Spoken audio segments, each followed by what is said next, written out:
It's a novel set in Saudi Arabia. It's told from the perspective of a young boy, and it's set in this gender-segregated society. And so Saudi Arabia, it's illegal for men and women to meet. And so it's about a boy really growing with his kind of desire and sexual needs, and and he's growing frustrated. And at one point, a girl in full veil, she passes by and drops a note, and in it, it's basically saying "I like you," and it's the phone number. And so that's how the story kind of unfolds.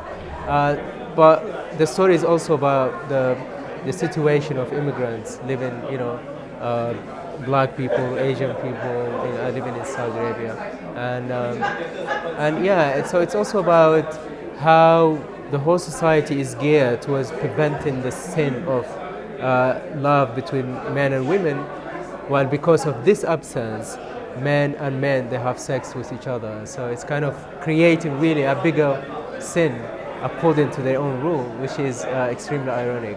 So you're now based in Brussels. Do you think, had you still been in Saudi Arabia, or even if you'd emigrated somewhere in the Middle East, that you would have been able to write this book realistically? No. Simple answer, no. Because it's a book that challenges a way of life, and I don't think they open towards that.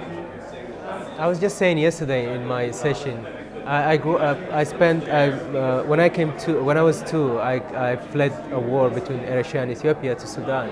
So when I lived in a camp, we didn't have any books. So every year we used to go to the city, and I used to watch cinema, Indian cinema. So the whole kind of imagination started kicking off with watching Bollywood films. For a long time, cinema was the only source of kind of I was exposed to creative source. So when I went to Saudi Arabia, once again there was so many. It was impossible to find the books you want because of the censorship. And so, but we used to manage to find smuggled books, and a book that stays to this day with me is a book by Tayyip Saleh, and it's a Sudanese novelist who lived in London, and it's called Season Migration to the North.